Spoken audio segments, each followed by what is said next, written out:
So we're going to do some turning today.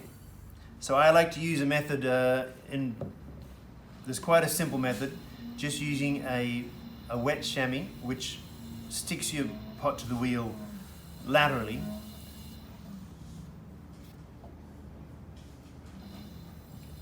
Now in order to center the piece, you have to hold your finger steady, and where the pot hits your finger, then you have to stop the wheel and move it over a little bit.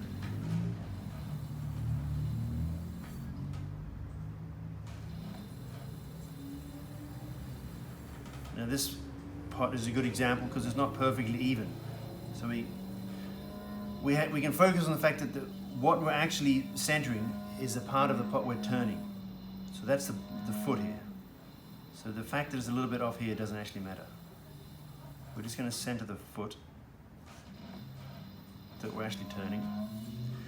Now the chamois here keeps the pot in place horizontally. And for the rest of it, we're just going to use our finger. So now the pot is perfectly stable.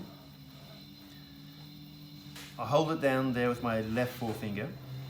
Now, just as in throwing, we want to work with our elbows anchored on our legs and our hands working together, so that we have our little A-frame to give us stability. And we also want to work with the hands quite close together and quite close to the pot. So you can see here, I have my fingers only maybe 1 centimeter from the end of the turning tool. And my thumbs are working together, so I can pivot on the pot with my thumbs like that.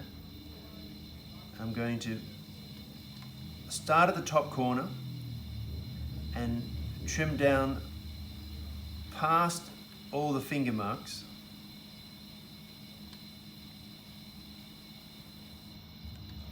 Just to begin with, so that I've taken the finger marks away and evened out the outside wall. So starting at the top and trimming downwards.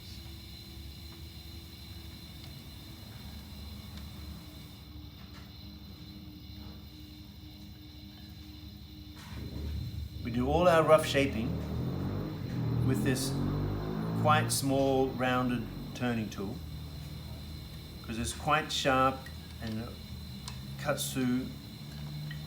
It makes it much easier to do all the basic turning. And again, I'm just pivoting on the pot with my thumbs.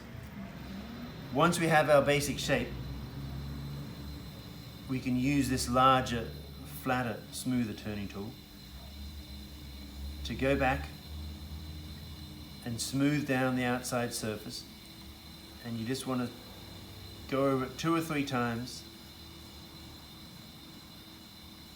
slowly decreasing the pressure and increasing the speed, so that we get a finer and finer surface on the outside.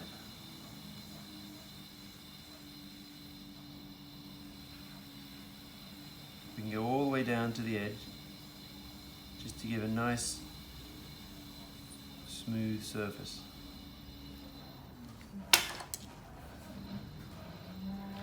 Now we have our outside edge here.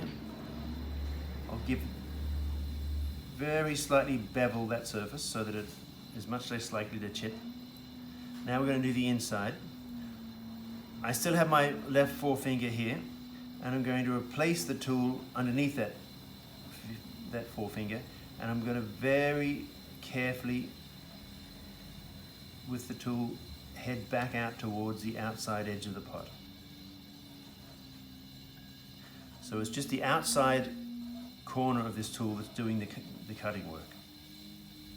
We go back in just to smooth out that finish, that surface.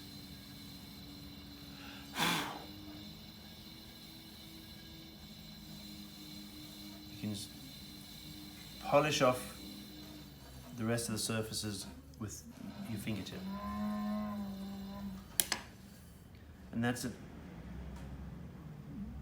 Simple little mug, ready for the bisque kiln.